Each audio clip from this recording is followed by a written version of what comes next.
Oh, it's the return of Pascal Jansen. And we wondered if it would happen. Alonso Martinez versus Matt Freese in penalties. And we got it. And we've got an exclusive with Alonso Martinez and Pascal Jansen today.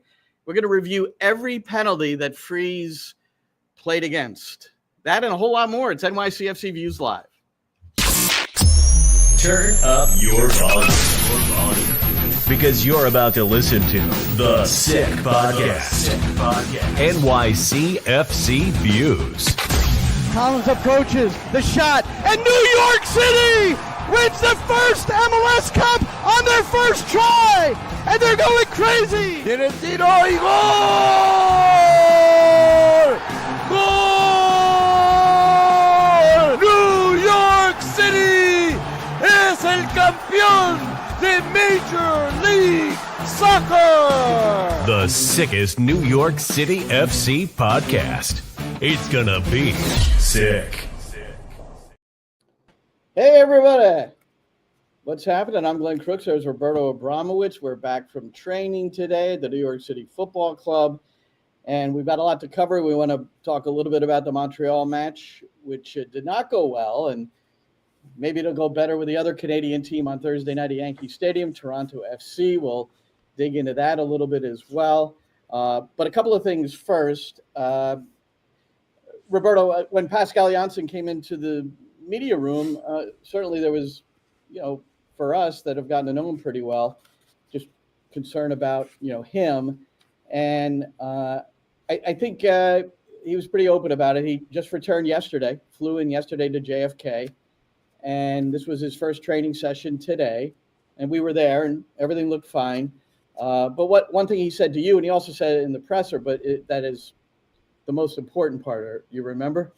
Yeah, it's family first. Yeah. So, and that if you operate that way, and your players believe that, then they know that if they're in a situation, they'll have the trust of their coach. So, he's back. He seemed happy and ready to go, so we're happy too. So that was just a nice moment to see him, and it seems like things are, as he put it, he wouldn't have come back if things weren't resolved, whatever it was. So, and it's none of our business what it was. So we'll just right, exactly. Just happy to have him back. If he wanted to say, he would have said, and some things are best left unsaid. Yeah. So now, before we get to these games, I want to talk about Matt Freese, Alonso Martinez, and the U.S. men's national team first. So we're kicking off with that, even though it happened a couple of days ago. And this was, first of all, U.S. men and Costa Rica played to a 2-2 draw. It's Martinez. Now, this was interesting. We chatted with somebody at training today who started watching the game a little late, like a couple of minutes into the game, and strongly felt that Alonso Martinez was a substitute in this game, a reserve who ended up scoring the tying goal, but only as a reserve because he was so absent in the first hour or more of this game. He was invisible. Yeah. And that's why I sent into the group text that he had only had, I don't remember the number, but it was a crazy low number, like 8 to 10 touches through the first hour of the game. I was telling you guys, oh my gosh, he's hardly getting the ball. And then boom, next thing you know, he scores the goal to make it 2-2. And what a finish. It was a great, and then he almost won it moments later. Yeah. After he, scorched one off the post. So he had 14 touches in total. Look, we talk about this all the time, and I spoke to him about it, and it's in my interview that I have for Saturday. For Thursday before the Toronto game, because I asked him about this, and it's about goal scorers and the fact that they can be invisible for 89 minutes of a game, and yet you give them that one chance, and then they go and they bury it. And we talked about this last year, how Nick wouldn't let him play 90 minutes. I mean, I think it wasn't until the playoffs that he finally played a full match. And, I was always wondering, why he never got, a full game. I'm sure he wondered as well. But these are the type of guys who you just leave them on the field because they're going to find a way to score. They just are.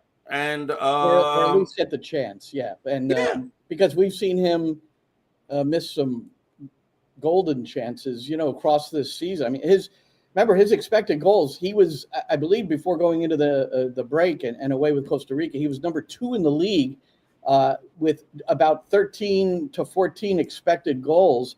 He has 8. So he's well below the what's expected of him in that area. But he's also been of great value. Obviously, he's got 4 game-winning goals. So, I mean. And he's also been missing for a few games as well. That's why Hannes Wolf has, gotten the opportunity to tie him up with 8. Yeah. So he makes it 2-2, extra time, boom, nothing happens. Penalties. And so, Martinez is going to take it, but I didn't know he was going to go first. So, yeah. So he steps up first.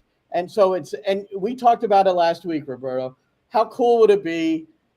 We didn't know if it'd be cool for them, but how cool would it be if Alonso Martinez met Matt Freese in penalties, whether it was in the regular portion of the game or in the shootout? And Martinez beat him. But let's listen to Pascal Jansen, and then let's put your quote up from him, and you could talk a little bit about your conversation. But here's what Pascal Jansen, who was watching at home in Europe, said about Martinez versus Freese.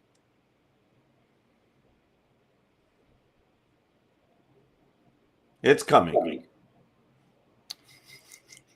Oh, my producer Shane is asking, what's that clip called?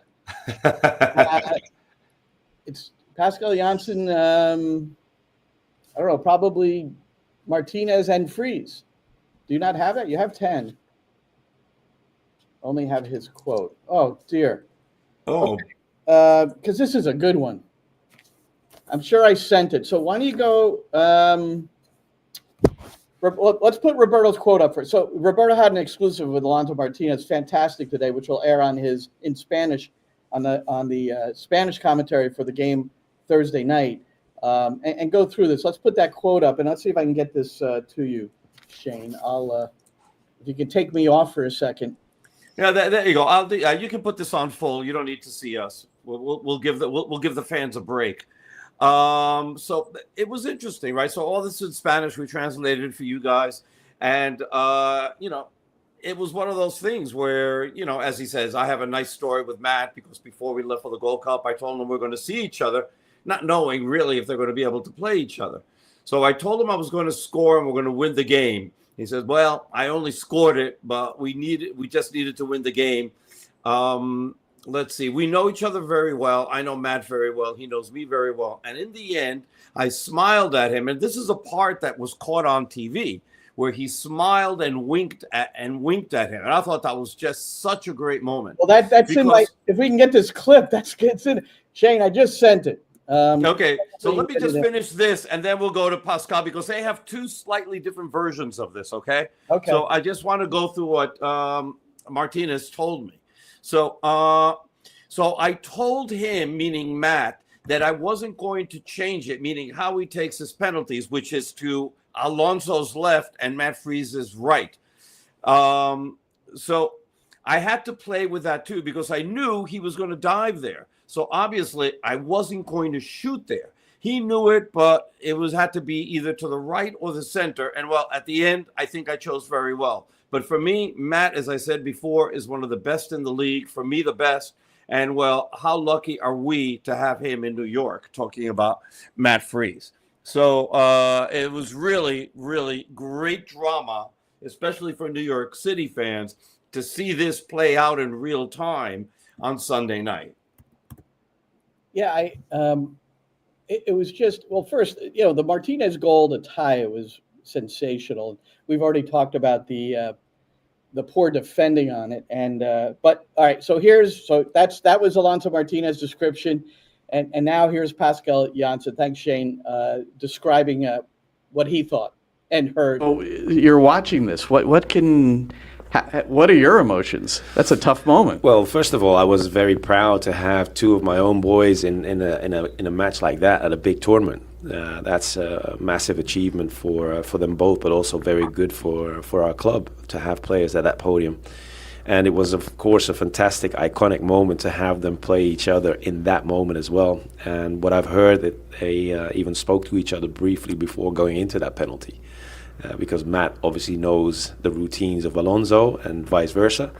And I think it was Alonso who said to Matt, I'm going to go through the middle before he took the penalty. And Matt didn't feel really comfortable. He expected it, but he didn't feel really comfortable. So he took the side where Alonso shoots his penalties like 7 or 8 out of 10 times. Right. And Alonso stuck by his own word and put it down the middle. So it was great to see for them both, but I'm Now, happy. you got to like that interchange, right? That's fantastic. That's a part of sport. And two friends, two guys that know each other so well yet at that moment. Wow. Part of the same dressing room, and both of them have great personalities. But don't get me wrong, it's always about winning and getting through. So it's still 1-0 to Matt. Yes, it is. So yeah, that's priceless. The smile and the wink, and then the finish. Oh, no doubt. No doubt. Well, It was a great moment. But then, I mean, things even got more intense as Matt Freese, that was the only penalty that he didn't guess correctly on as far as where the ball was going. And the rest of them, I mean, they were just a masterclass on how to face penalty kicks. Now, I didn't know that Matt Freese felt as comfortable as he did facing penalty kicks. Because, I mean, we've only seen it once, which was in the penalty kick shootout against Cincinnati, where he made them miss 3 times. And well, we saw Leagues Cup also. He was in the shootout against Columbus. Right, he was in that one. He was in that one as well. Right, so there were 2. That Barraza was in the one against Querétaro. Yeah. So right. So here, his whole record, and I want to thank Soccer America for this because I didn't know about Philadelphia Union 2. So he made 3 saves in a match against Philadelphia Union 2 with Philadelphia Union 2 in an MLS Next Pro game. Then he had the 3 saves against Cincinnati last year in the play. So he's done it 3 times, made 3 saves in a shootout. Cincinnati last year in the 3rd game of the best of 3, that opening round series, and then this Gold Cup game. You want to see all his saves? Let's go. And all the other things. So here, this is the Martinez beats him, and then here's the next 5, and we're gonna listen to John Strong and Stu Holden describe it.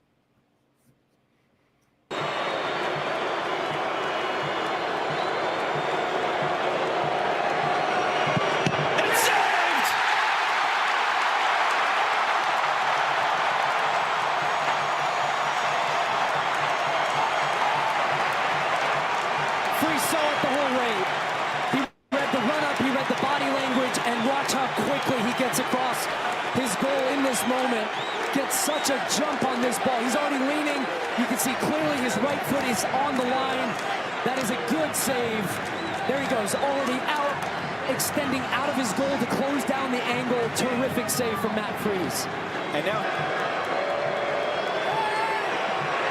save!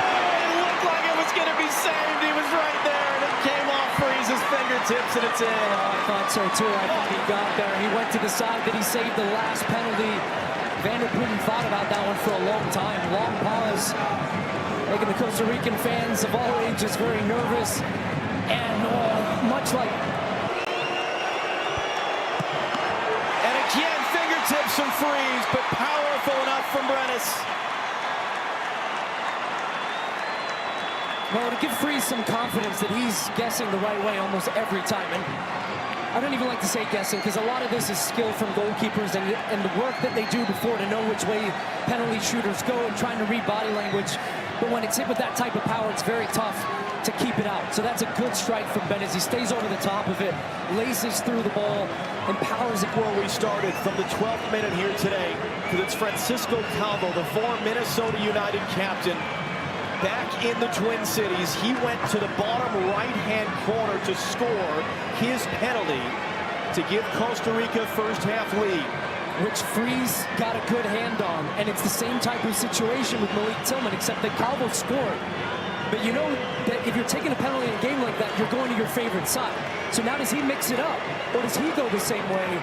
That's a bit of the duel you're seeing right now between these two.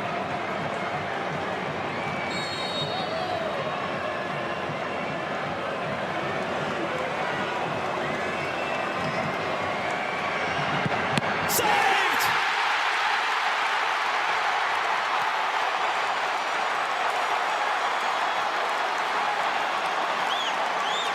Well, Freese came so close the last time, and this time he gets the better, and he has a little conversation, Pochettino, there with his goalkeeper coach. Freese decides not to move. He gambled that Calvo wasn't going to go low to the corner. He did before. He stayed strong in the middle. Calvo goes right down the middle, and he is right there to punch it away. Terrific recognition and a big-time save from Freese. Now the teenager, chance to put Costa Rica on the verge of victory. Saved!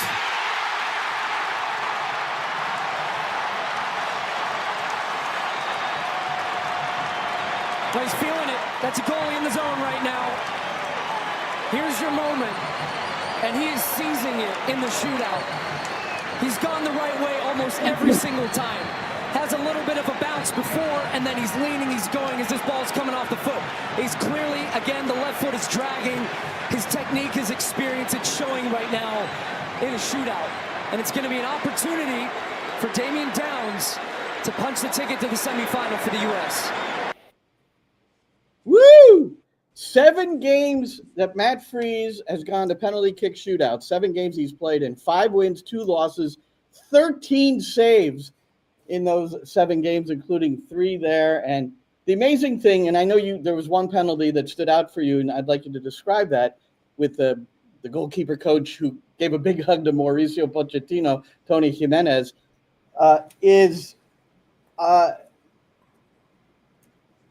Freese in these games. I lost my train of thought. So why don't you go ahead and describe what I loved about it, Freese's performance. What I loved about it is the fact that we got a really smart guy who just happened to go to Harvard. Okay, I hear it's not easy to get in there and to be successful there, and his work ethic and the amount of preparation he put into, because he spoke about it, into studying the tendencies and studying each player and studying video. And then Tony Jimenez had done obviously the same thing, has studied with him in part of it, I'm sure, and that they came up with a plan against Francisco Calvo, that Calvo was going to come up, that was going to come right down the middle in that one. And they were spot on. You know, it is, to me, so difficult, right, to just sit there. I mean, that's got to be the hardest thing, because if you get beat to a corner and you didn't at least dive, you know, it's going to make you feel that you should have done something. Yeah. But they decided to just stand there and say, let this ball hit me. And it almost pretty much did. He had to go a little bit to his left and do it. And the reaction from Calvo is something I cannot repeat here. But it was, he just cursed to the skies.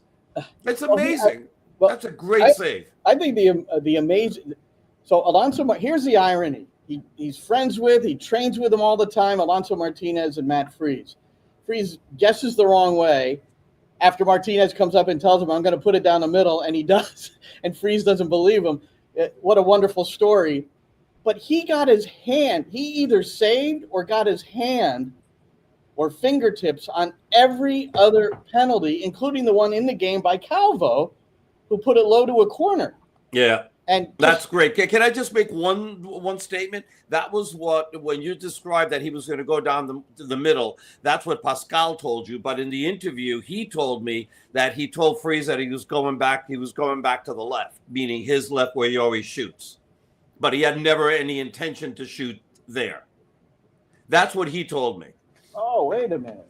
That was the important part.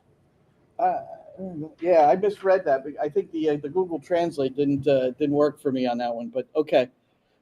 No, that's cool. No, that's an even more intriguing part of the story then. Yeah, I mean, it's fun either way. I mean, he had a big smile on his face the whole thing. He's really proud of Matt. He always, he spoke at the end about he's the best goalkeeper in the league. He says, not only do I think so, but he's the best goalkeeper in the league. So, Matt Freese was just absolutely outstanding in the penalty kick shootout, and he elevates himself in the race to become the number one goalkeeper for the U.S. national team. All right, and now you and I spoke about this, and you have a different opinion on how this is. Okay. But let me just say that at this moment, I will say that he's leading the pack, and it's his job to lose at this moment. It doesn't mean that he's going to. And I know that you have a different way of viewing it because of the way that he has a particular skill. No, here's the thing, and I will say this 1,000 times before next summer. Matt Freese just needs to be on the bus to the game. That's his goal is to get on that roster. Now you do obviously he's got an elevated goal to be the guy that plays in those games next summer as well. But here's the thing that was vital, I think, to his performance in this game in penalties. And a funny story, because we might as well relate it how I described this to Pascal today. But the fact you have a guy who is superior to the other keepers you have, which he's much better than Matt Turner. We know that because we've seen Turner enough in penalties. That wouldn't you want? Let's just say he's your third keeper. Let's just say you've got, it's Turner, Stefan, and that's the way you think. That's the way Pochettino thinks it. By the time you get to next summer, but you're going to bring Freese because if you get into the knockout stages and you're in the penalty kick shootout, I think you're going to have a strong consideration to put this guy in, right? So I think this really, as well as what you're saying about how he's playing, and in your mind he's number one right now, I don't see it that way because we're not in Pochettino's mind, and I don't know. Maybe he does. But most importantly, I think at this moment is that he's got a specialty that none of the other keepers in camp have or in the pool have, and you got to bring that guy with you. You have to bring him with you. Yeah, especially because I don't know. I mean, honestly, I don't know how good Turner is in penalty kicks or Stefan himself. But at this point, right? And I know a lot of people think, well, he had that screamer against Haiti. He's not very good with his feet. But then again, neither is Turner. Turner might even, not be as good as Freese with his feet. Stefan is decent, but nothing fantastic either. I mean, there's none of the goalies in the pool right now are really good with their feet. All right. That is not a strength. So you don't need to actually play back with them all the time either. So you can change your tactics so that doesn't become a weak point, or you can just say anything that comes to you, and you're under any sort of pressure, whack it. Whack it. No, but the other thing that's going to happen is that Matt Freese is playing games, and he's playing in a system where if the holding mid shows in a gap between two forwards, he's playing it in there, and they're combining to solve the pressure. I mean, he's in a system that will continue. And I just reposted, and thanks to Sammy with Sick Podcast, who are our guys here on the NYCFC Views, for reposting an interview I did with Matt last May. I had a long sit down with him where he talks about that, and that he was very early in the play with my feet game because he did none of that at Philadelphia.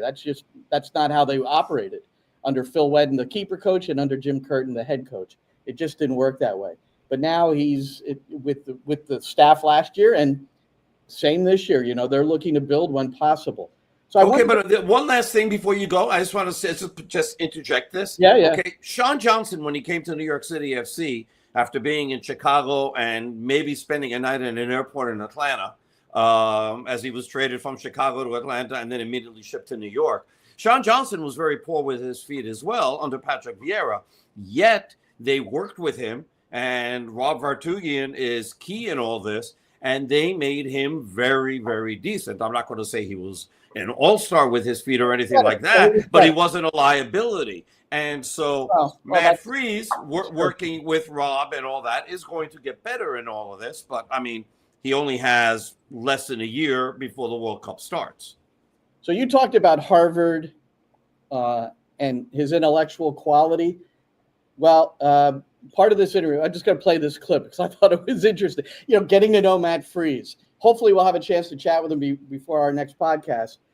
And the way I'll introduce this is that he talked about the intellectual stimulation side of academics, how really important it was for his development. Here he is. This is from May 2024.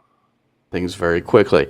I'm pulling a quote from an interview you did last year with a club where you said the intellectual stimulation side of academics was really important in my soccer development. So explain that.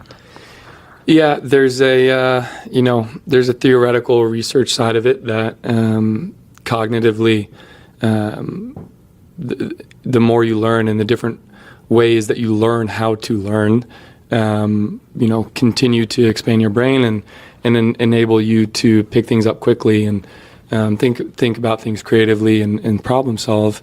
So there's that side of it, and then the other side of it is also just it really allowed me to have a de-stressor in a lot of stressful moments. Just in a way, it's weird that the way the brain works sometimes is that when I was taking classes, it allowed me to have something that took my mind away from the game, which when you're young and when you're 19, 20, it's very important, and it's very important to keep you on track and keep you on a schedule. All right. There you have it.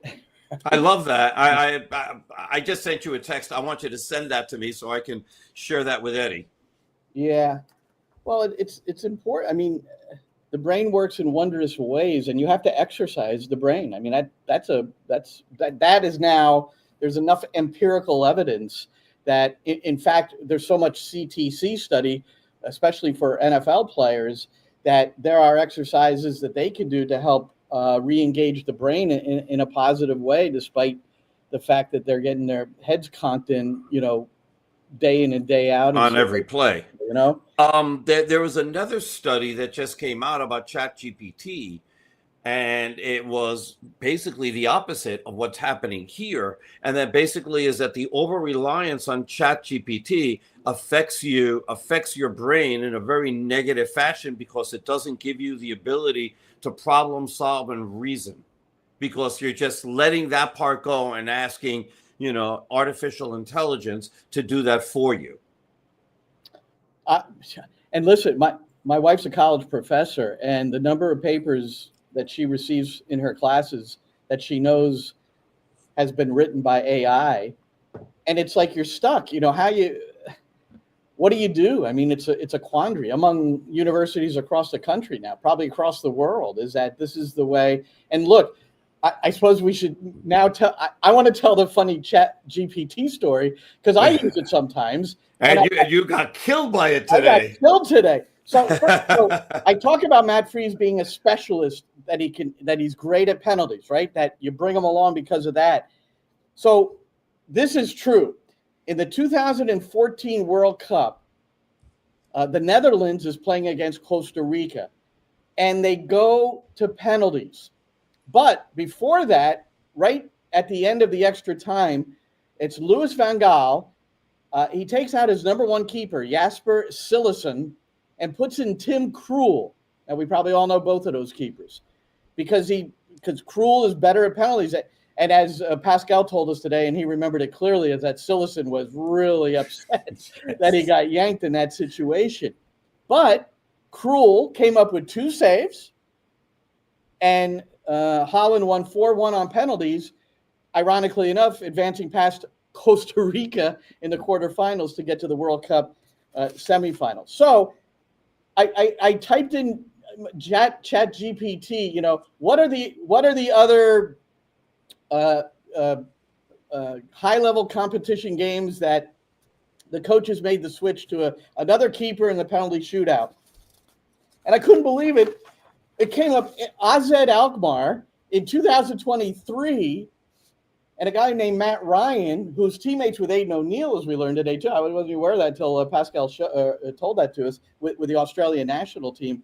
And this guy Matt Ryan was in, and according to the Chat GPT story, he was taken out. So I do this great lead in with Pascal. I thought that great continuity here, and he's looking at me like that didn't happen. So the moral of the story, folks, is when you type in your question to Chat GPT, you can't trust it apparently. You have to double check your sources. Yeah, and I that's did not it. do that. You've got to do that. I did not. Yeah, that was very interesting. Well, watching Pascal, I'm watching his body language after explaining the story, and he's like, "Yeah, that didn't happen." And I think we're not going to hear that on the pregame show. No, I've already edited it out. So when you listen to the pregame show Thursday at 7:15, if you're so inclined, you will not hear that part of it. But it's a good interview because he addresses. It's a great interview. Yes. Being in Europe while his team is playing against CF Montreal and laying an egg and not really being able to do much about it other than communicate with the analysts. So apparently he had communication with the analysts during the game. But this was interesting, Roberto, because you also were wondering, as we were discussing this last week, will he have a direct feed from the team or some sort of direct feed? Or is he going to watch it on Apple and it's going to be 90 seconds, 2 minutes delayed? Well, he's watching it on Apple. He's watching it on Apple. And I felt really bad. And I felt really bad because I wanted to tell. So, I mean, this is not in our purview, though, man. You can't. No, I know. I know. But there was a way that we possibly could have helped, let's say. And he could have watched it. I want to help every watched game. it live. I would like to sit on the bench and help every game, personally, to be honest with you. I'd like to get on there and, But so anyway, so this Montreal game, Roberto, it was really disappointing. Well, I think we have Mehdi Belushi. So Mehdi Belushi is filling in for Pascal Jansen, who's away on personal matters in Europe. So Mehdi's making his pro coaching debut here. And he's been a first-team assistant since 2020. He's been with the club as a U15 academy coach. So, he's really he's a servant to New York City FC. And I know the players really like it. When I visited Albuquerque and saw Chris Gloucester and Gideon Zalalem, I have to say the one thing they said is, please make sure you say hi to Mehdi for us. And I shared the pictures with Mehdi, too, because they both said that. So the guys admired. It didn't appear that way, by the way, his club played on the day. But here, let's listen to Mehdi, and then we'll see what you say. This is what Mehdi had to say after the game. The reality of tonight is we showed up a little bit late to the party because our first half an hour or so was a little sluggish. That's in and out of possession. We didn't have the right intensity. Took half time for us to kind of get going again. The second half was much better. We had control. We were in the final third, and we just lacked the last little play or the last pass or clever pass and the right type of crosses and finishing. Okay, so here's the deal, Roberto. Montreal's played 20 games. They've won 3, 2 of them against New York City. In those 2 games, New York City has failed to score a goal. In the other 18 games that Montreal has played, they've conceded 36 goals. So there's a lot to digest here. And again, it was a lack of discipline that led to the goal, which was thoroughly described by Pascal, if you listen to the interview, and no goals. Yeah, we know Alonso Martinez is away, but okay. He was at the last game they played against Montreal. That didn't help. Stadium. So anyway. At the last 2. And then without him, they scored 4 goals against Atlanta. Yeah. So, you expect this team to be able to do better against a team like Montreal, or despite the fact that they're playing hard and, they're giving it their all, they're not very good. They came off a 3-1 loss to Cincinnati at home midweek. They had not won a game all year long at Stade Saputo. They had allowed 11 goals in their last 4 games. And then all of a sudden, they look like, Italy 1970, Catenaccio, can't be beat. You can't go down to a team like that because then they're going to put 22 in the box and, bring in all the reserves. Everybody, people from the stands, everybody's down in front of goal. Throw the bell there and everything. So yeah, it was poor. 2 shots on goal. I mean, that's as well. Pascal used the word unacceptable, and that was in reference to the discipline or lack thereof on the goal scored by Lotori, which was a rebound. Look, in commentary, Matty Lawrence was critical of Romero for leaving the rebound in front. I agree to a point. Pascal took it a step further, though, saying it got past the first line of the rebound area to outside of the penalty area. And he seemed a little bit more perturbed that there wasn't a better closing down by the defense to, block the shot or alter it or something, because it was a freebie. Oh yeah, I mean, he had all day to set that one up and shoot. Yeah. So it's a difficult goal to allow, and then the reaction just wasn't anything special, and it can drive you crazy because it's like riding a roller coaster with this team. You see you have a great second half, especially against Atlanta. The first half, there was nothing to write home about except for the fact that, off a high press, they get Brooks Lennon to turn the ball over. Maxi Morales scores a goal, and maybe that just changes the whole history of the game. But then in the second half, Atlanta was just hideous defensively, and Brooks Lennon, who I normally like, just had a horrific game. So, and New York City took advantage and scored 4 goals. So how do you take that sort of effort and that sort of mentality and not bring that across the border to Montreal? I mean, how do you not? Well, you don't. One thing I like about Pascal is he's not an excuse guy, but you have to give him a bit of a break in the early portion of the game, maybe because it was 16 days off. And if Montreal had an advantage, they played midweek, so they're a little bit more into the rhythm of the game, maybe, at the beginning. So, did I mishear him when he did I just make this up in my mind that he said that he was like really disappointed at the way the team had started that game? That there was no intensity. Did he say that today, or did I just think this? Well, there were 3 early corners. That's what he was referring to. There were 3 early corners, so that's the game. Like within the first, 11 minutes or something, they had a lot of pressure on. But here's what I didn't get to this in my interview with him, or maybe I pointed it out. I can't quite remember now either. I have to go back and listen.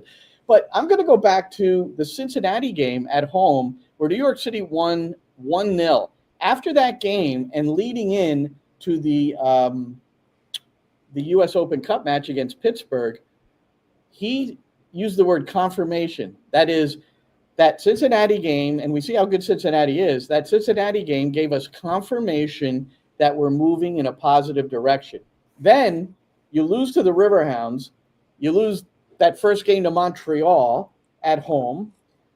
You tie DC, then you beat the Red Bulls in the Hudson River Derby. You beat Chicago 3-1. That was a good win.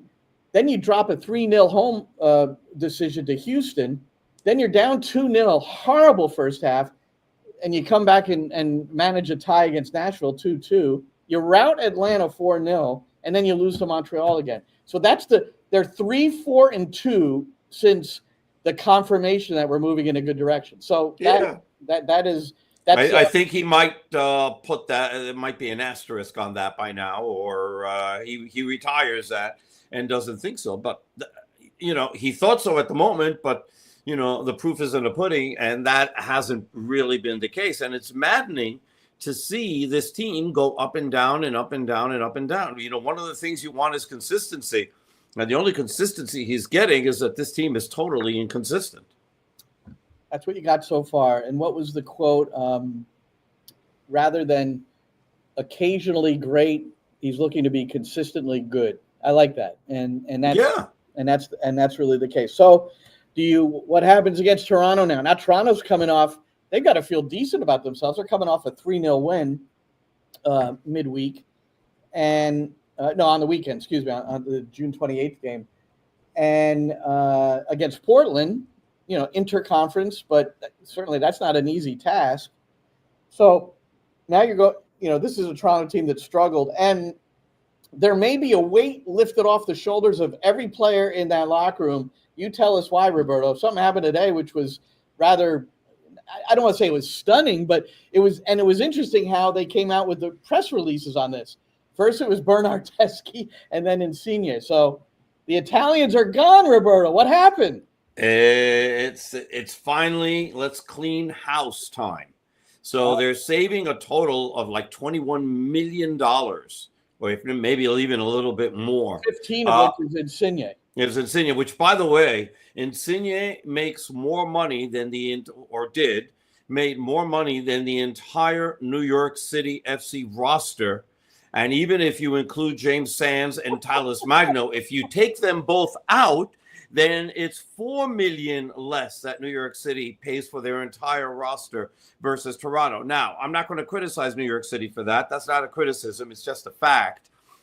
And then if you start looking at some of the teams that are in the vicinity of New York City as far as how much money they're spending, well, if you look further down, Philadelphia is further down. But if you start looking at the standings, Philadelphia is further up. So it isn't about spending money. It's about how you spend the money.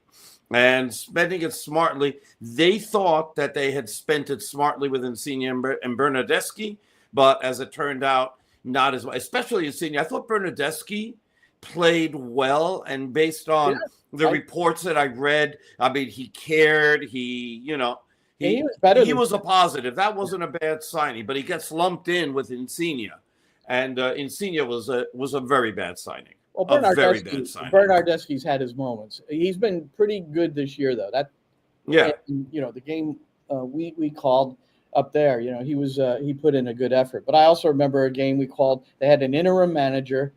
What was it, 2 or 3 years ago? And at halftime, and it was a New York City home game. And at halftime, he didn't come back out. He said, "I ain't playing anymore." Told the interim manager he's not playing anymore. Thanks, Doug. Thanks, man. That was not made. I could make it public by now. That was something that was told to me in confidence. But who cares now? But that's who. He's gone. That's who he is. And hey, Shane, can you put up the last comment by Misael? There we go. Nope. That wasn't. Okay, so it was the one before that. That's it. 22 million. This is a great stat. Thank you, Misael. More than all MLS teams but 7. So so those two guys got paid more than 23 teams pay their entire payroll. Hey, Bob Bradley had it right. Those two guys ran Bob Bradley out of town, and he tried with them, but this Jersey boy through and through. He's not changing his ways for a couple of prima donnas. Sorry, guys.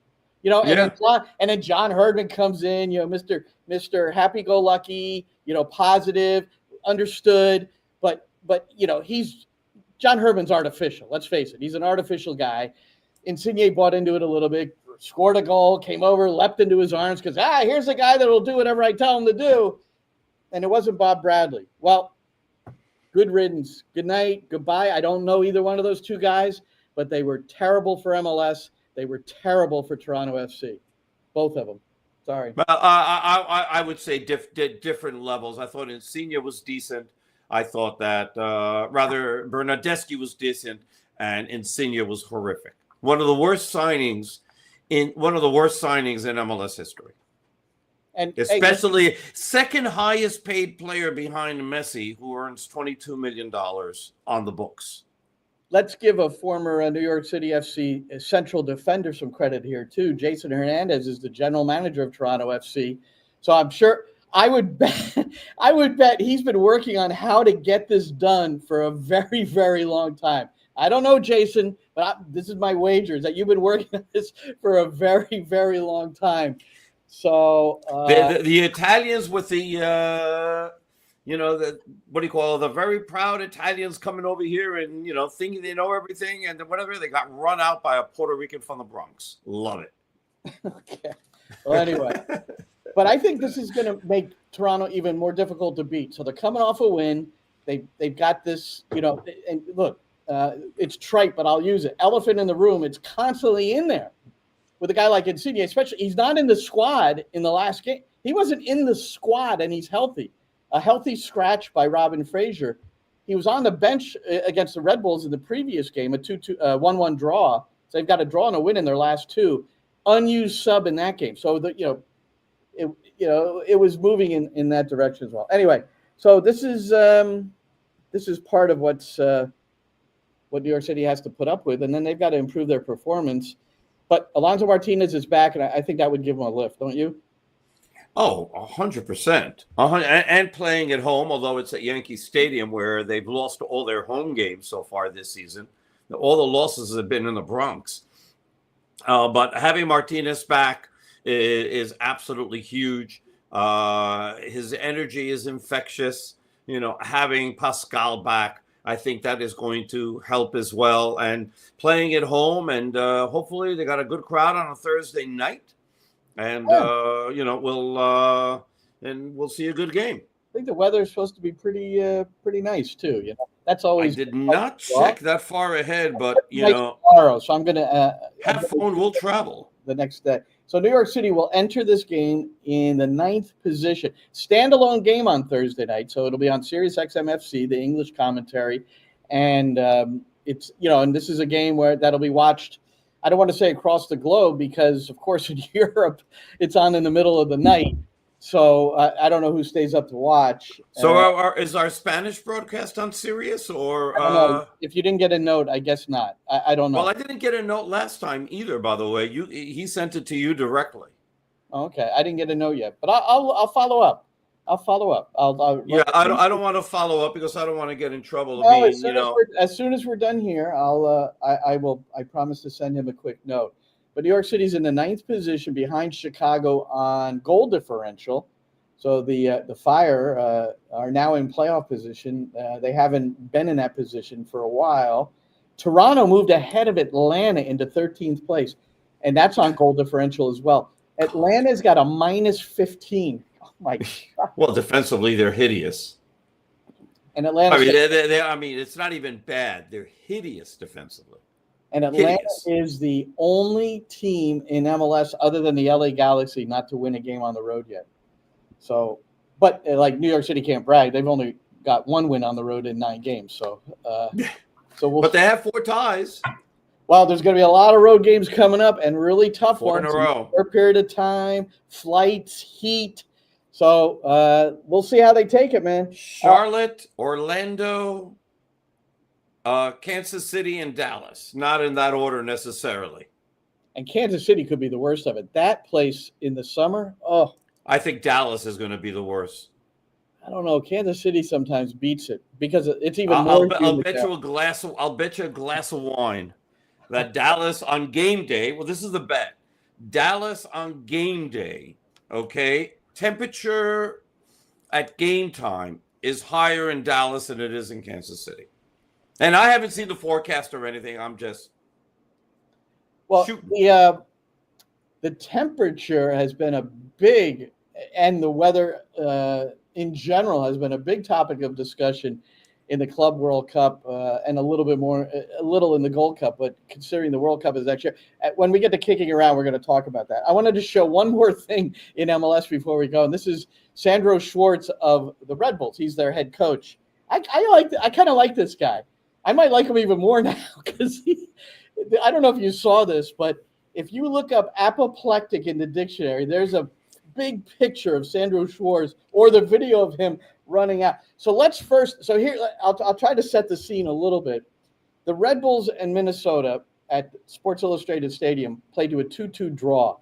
The Red Bulls, before the final whistle, they had defended a corner and they were on a counterattack. And it's like 3 versus 2, really promising. And then the referee blows the whistle. So hopefully I've got this in the right order. Shane, show the video of it happening first, please. Breaks it out. And Forsberg, who wants to get on the break, but the full-time whistle comes. Oh, wow. Sandro Schwartz, who has steamed off the Red Bulls bench, already on a yellow, and has been sent off. It was likely always going to be the outcome when. So the referee is Ricardo Montero. Okay, now before we comment any further, here's Sandro after the game. It's not the problem, to be honest. For me, it's not the problem that someone is doing a mistake. I'm doing a lot of mistakes. That's not a problem. And then you can criticize me because this is my responsibility for the whole group to getting the results for the whole organization. If I don't take the results with my group, you can criticize me. It's no problem. It's no problem. When the players not doing very well, then I criticize our players. But in that game, it has also to be allowed to criticize sometimes the referee when they are not doing a good performance. I'm talking about 4 minutes, and I don't want to talk about that, but I have to talk. It's not possible to say nothing. It's not possible. When my son is something doing, I have also to say something. So, and 4 minutes stoppage time. After 4 minutes, before they got the corner, it was not a foul. It was not a foul from Emil. Then they got the set pieces, the corner, after 4 minutes. So we solved the situation. After that, second phase, clear chance of Minnesota. We solved the situation, and then we have transition, and then we stop it. Come on, guys.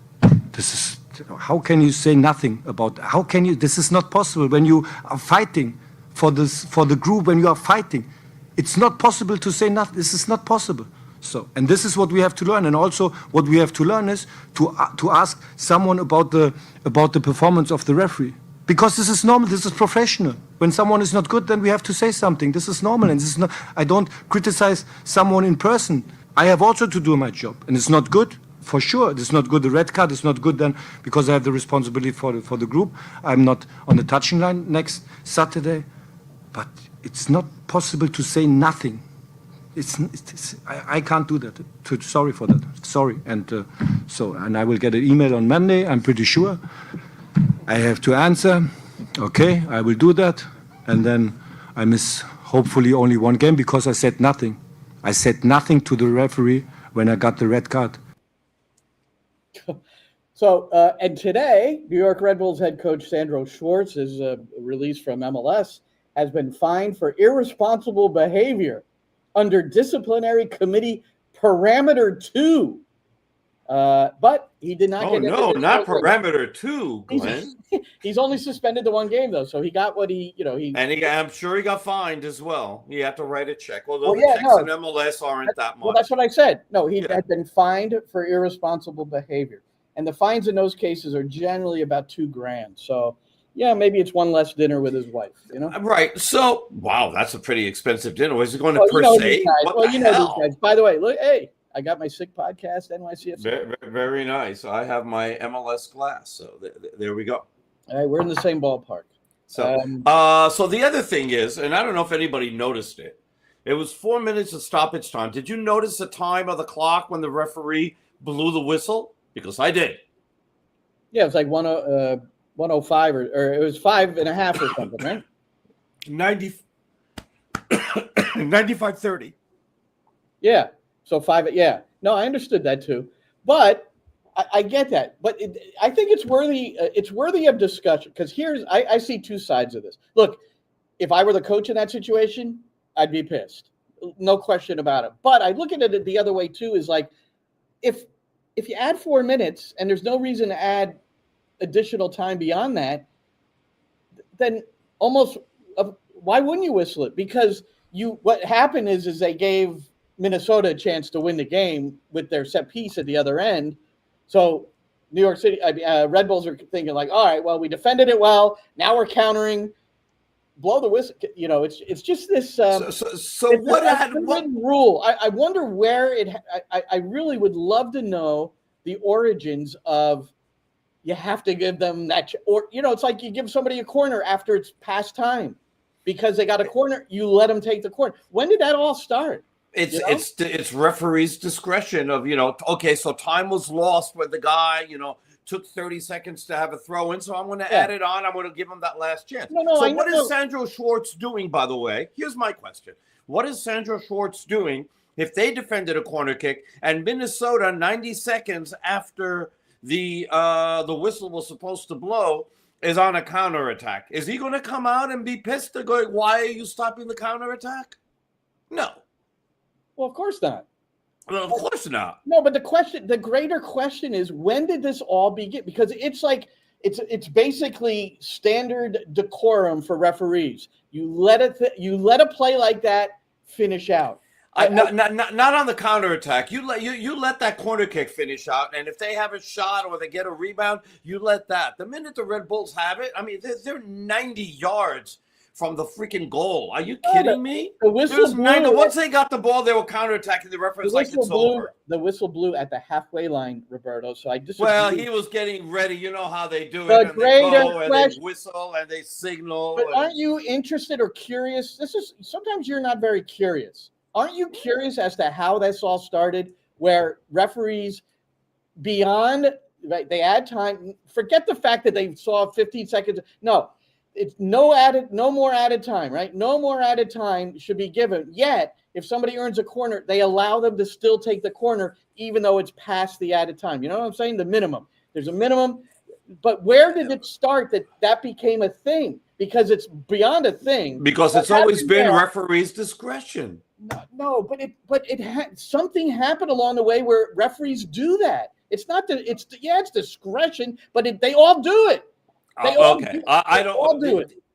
don't have an answer for you. If there was one particular play that made this happen, I don't have that answer. I don't even know if there is such a thing, or it just started organically, that referees being given the discretion to call, to say how much time is left, because there's no time on the clock really, that they can just do that. I'm going to get Corey Rockwell on here and see if he can explain this to me, because it made me think at that moment, and of course we've got all the New York City supporters on here saying F the Red Bulls, so we understand. Well, one of them is like, but that sucks. All right, let's kick it around.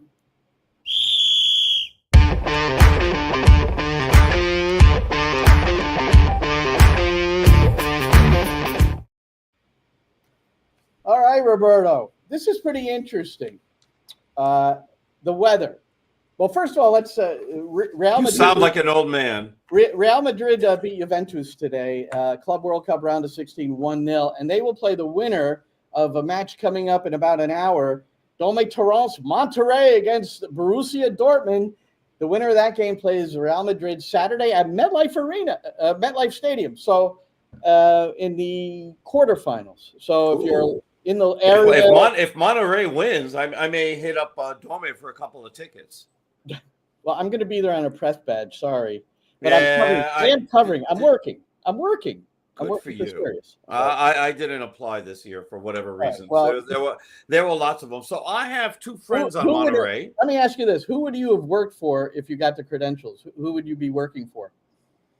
That's a good. I mean, I told you I'm curious about everything, Roberto.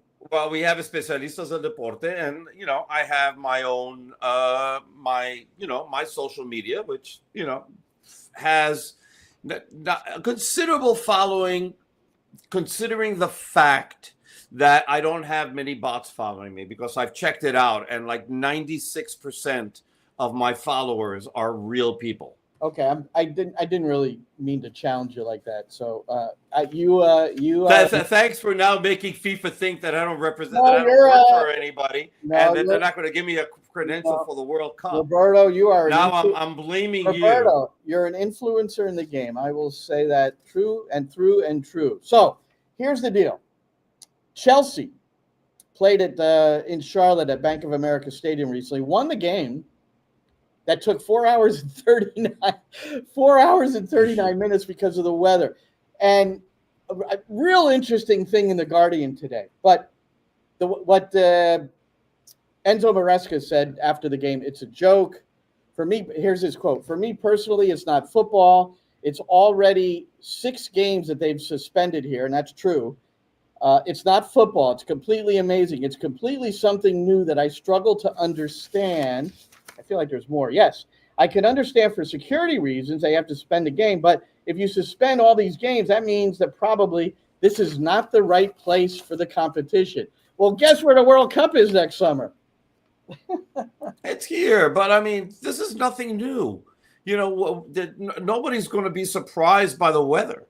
I mean, this is what weather is in the United States. You know what the Do you know what the hottest World Cup on record is? So this Guardian article went into all the particulars. You know, Yeah, the United States in 1994. Correct. And you know how many games were suspended or postponed? I don't believe any were. 0. Now, Yes. climate change is probably. But I remember the games in Orlando. I mean, and people were freaking melting. I mean, Mexico played Ireland in Orlando. I remember this. And it was like the guys, like 10 minutes in, were just like dying on the field. It was awful. It was awful. But you came up with something today about the domes. No, but wait. Yeah, but wait. One point in this Guardian article, and I thought it was pretty interesting, is that their suggestion was that in 1994, we didn't have this advanced meteorologist digital knowing where things are and when they're coming in and exactly what time they're going to hit. Because what happens now is you get on the Doppler and they're saying, all right, it's going to hit now. So let's postpone until, and then we'll kick off here. They didn't do any of that back then. They didn't have lightning detectors and all these different things. So I think it's very interesting. That doesn't mean it was less of a risk, you know, because if weather came in and lightning bolts struck and you're sitting on an aluminum bench, you know, that's not good for you. But probably not.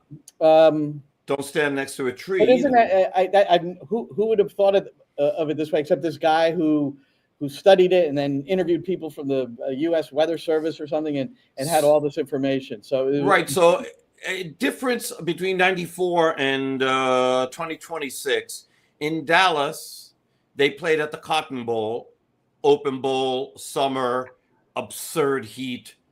And so now that's going to be eliminated because they're playing at AT&T Stadium, which is domed. So you take that one out of the equation. You still have Miami. That's going to be a big issue. You know, there's going to be a lot of places where, especially if they're going to be playing a lot of day games, so they can show those games at night in Europe.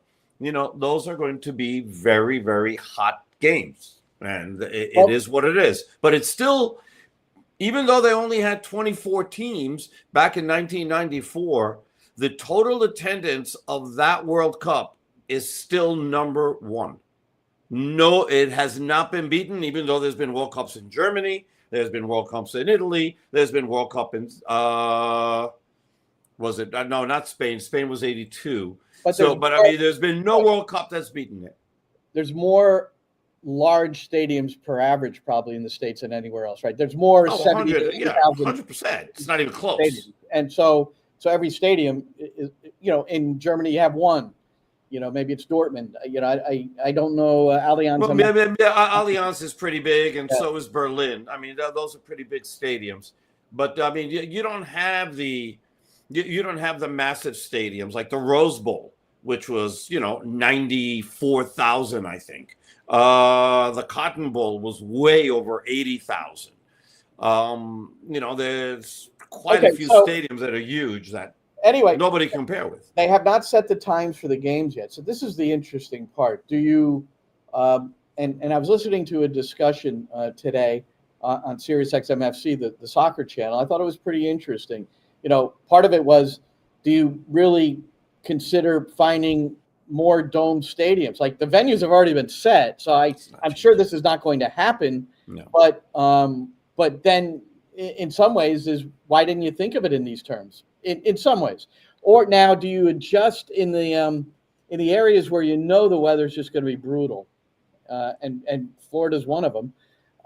Do you kick off either a lot earlier or a lot later? In those instances, you know, I mean, there are some places where it's almost predictable at what time it's going to rain at certain times of the year, so maybe they can work around that. But I remember, for instance, there was definitely a domed stadium in 1994, and this was the first game ever to be played in a World Cup in a domed stadium, Pontiac, Michigan, right? Yeah. And so it was the Silver Dome.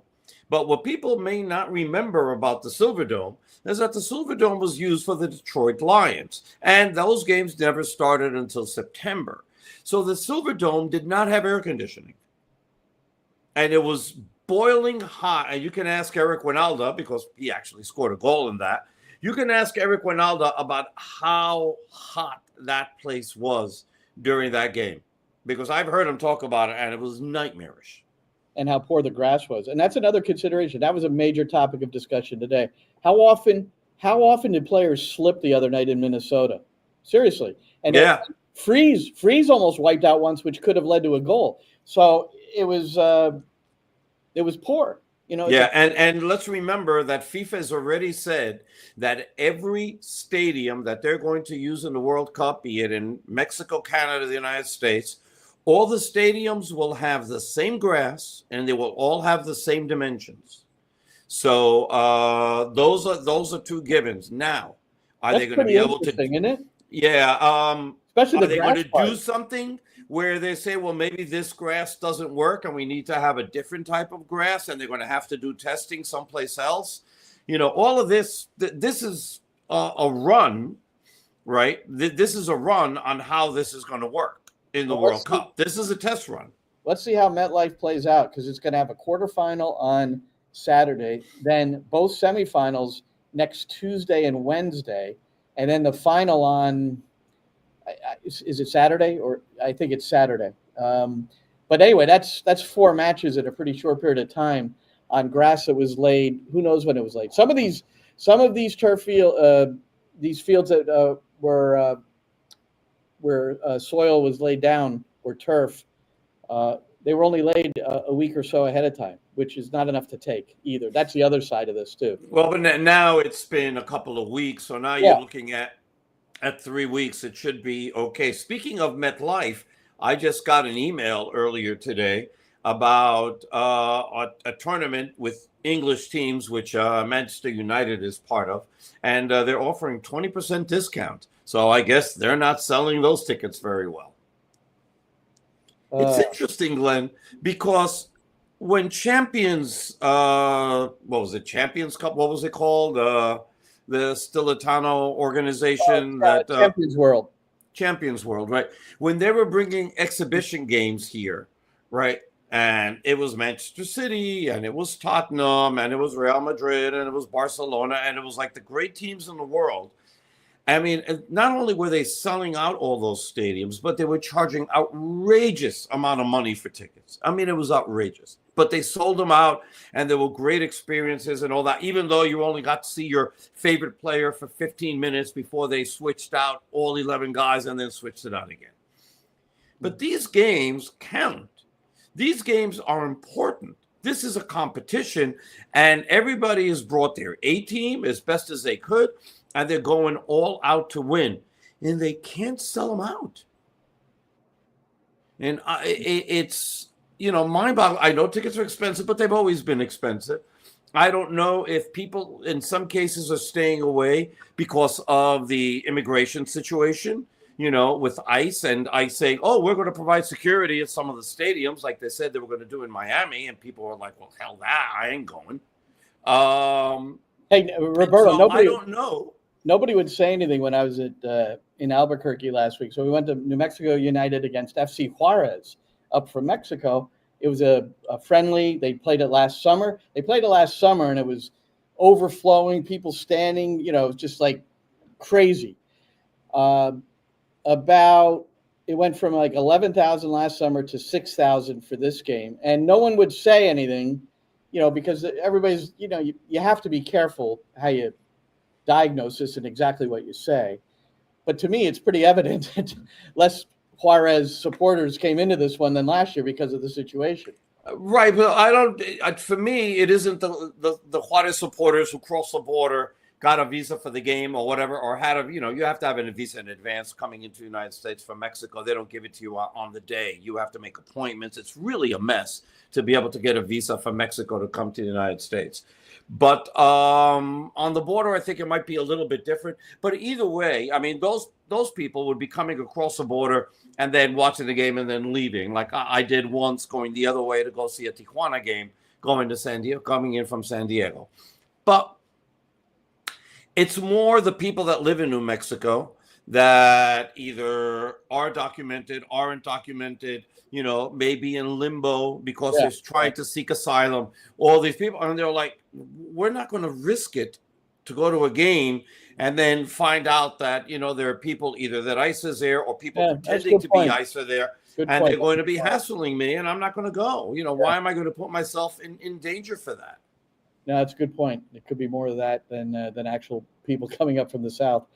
All right, man. Well, good stuff. We have one more thing to talk about. We can't let this go. And thank you hit him with a clothesline. Put that last one up. We don't have to talk about Man City. Oh, come on. One quick one. That was an outstanding game. It was an outstanding game. So what I do want to talk about that game is that somebody tweeted at me, another reporter in Spanish, tweeted at me that it's something to the effect of, well, it looks like MLS isn't as good as the Saudi League. And like, you're telling me this like somebody had said that MLS was better than the Saudi League. So I went up and I looked, I did a little research. I didn't use ChatGPT, by the way. I just thought you should know. And I did a little research to see what was the, the payroll that, that Al Hilal has, because there's a lot of really good people there on that team that I recognize. There's a lot of names that I recognize there. And I'm like, well, how much? And it turns out that their payroll is $350 freaking million. Okay. When you're taking a team, right? So Misael says 200. The one that I found said 350, Misael. All right. So it was that much money. There's one team in MLS that's like 47, including the 3 DPs, right? But when you start looking at the numbers minus like what the DP or whatever, but I mean, most of the teams in MLS aren't over 20, aren't over 25. New York City's at 11. How many Saudi teams are like that? I mean, this is the team that had Neymar. This is the team that who else is on it? Koulibaly, but Neymar obviously is gone. And I'm just I chat GPT this, so just great. But Koulibaly, it says, has a base salary of 34.7 million euros, and that's 667 per week, huh? That's more than Messi, by the way, who's on the books for 22. It's unbelievable. And that's dollars. It's unbelievable. Yeah, and so it's it's freaking monopoly money to them. And I understand the growth model in MLS, and I've had my issues with it, and I posted something earlier in the week about that, about how MLS has to open up their purse strings a little bit more. So, but with these guys, they can just throw any sort of money. Cristiano Ronaldo just signed, and it was like over, what is it, like 216 million a year, plus 35% interest in the team. And then like for every goal, it's another 55,000. And I mean, it was like a ridiculous amount of money. So MLS's model, to me, seems to have more longevity because they're being more careful with how they spend their money. I mean, they learned their lesson from the original NASL, and they don't want to go that route and disappear. But at the same time, they got to open it up a little bit more to be a little bit more competitive, because you saw the difference between the top team in the world, PSG, and Inter Miami, who tried their best and got smoked in the first half. And then to me, PSG took their foot off the gas in the second half, and Inter Miami played a lot better, and was at least competitive in the second half, and they didn't allow any more goals, although Miami didn't score any either. We're going to talk millions. Columbus Crew owner, the Haslam Sports Group, sell their stake in the Crew at $900 million valuation. So the Haslam, I saw that they sold some of it. Sold a 10% stake, it says. Oh, okay. So the valuation is 900. They sold 10%. So whoever came in for 10% paid 90. All right. That's not bad. I mean, for New York City, the valuation of the team in the stadium, as it was explained to us, the team in the organization is $1.5 million based on the fact that Mauricio Claure bought it for 150. So there's 1.5 billion. And so Mauricio Claure bought 10% for 150 million, and that is divided between the team, which is 10%, So the team 5%, and then 5% for the stadium and everything else. And a note about hearing the New York Cosmos are coming back to the USL. It's going to be USL League One. We don't have much detail on this. We just read this. I heard through friends of mine that are close to the situation that Eric Stover, who was with the other original Cosmos, is very involved with this team. Yes, that was in the story actually. And oh, okay. I didn't read the story. I just knew about it, and then I was on a chat that explained it. Yeah. So and they're going to play at Hinchcliffe Stadium, the old where the old who was there? The New Jersey Arrows. It was one of those teams where the LIU Brooklyn boys played, and Dave Mazer played, and old stadium in Patterson. And the group is and if you go on LinkedIn, you'll see Eric Stover's involved with this group. It's called North Jersey Soccer. I think that's the name. I don't have all this in front of me right now. Well, that's really cool. I'm happy that the Cosmos are back. That name is still the most famous name in the history of soccer in this country, and it deserves its place. All right. Cool. And there's a team in Boise, Idaho that's being launched as well. So in USL League One. Why didn't we lead with that? Well, and the interesting part about you're handling the rundown. Would you have known that Boise, Idaho, it has a massive Basque population, and one of the things they're doing with the community and with the team is paying tribute to Bilbao along the way. That's really cool. Yeah. I know that they have a very large Mexican population because there's a lot of Mexican athletes who have run track at Boise, and one of my friends did as well. All right, dude. Well, let's go. Hey, show that, Shane. Thanks for hanging in there with us, Shane. Show that still photo of Matt Freese with the tongue out. This is one. I think this one lives for a long time. That's after he made his third save in the penalty kick shootout for the U.S. men's national team, as he has been deemed the number one keeper, at least in the Gold Cup. And he has solidified that spot for sure based on his performance. He was the man. He was the MVP. And U.S. beating Costa Rica and Alonso Martinez, his teammate, to get to the next round, which is tomorrow night, Wednesday. Yes. Night. All right. 7 p.m. and then Mexico against Honduras at 10 p.m. All right. A lot of good viewing. Hey, Dome Toronto fans, top of the hour, 9 o'clock. It's Monterrey against Dortmund. That'll be a fun one to watch, too. For us, we've got New York City hosting Toronto. Huge match for New York City to try to recover from what was a fairly dismal performance in Montreal. Airtime for both of us, 7:15 for the pregame show. Roberto has an exclusive with Alonso Martinez. I've got Pascal Jansen, and I'll have Matty Lawrence with me at 6:45 for our pregame live stream from the stadium in the Bronx. All right, man. Thanks for being with us, everybody. Thanks for all the comments. Yes, you have a good night, too, and we'll talk to you soon. And that's a wrap. Hope you don't miss us too much until next time. Follow the Sick Podcast NYCFC Views on YouTube, Instagram, Facebook, Google Play, and Apple Podcasts.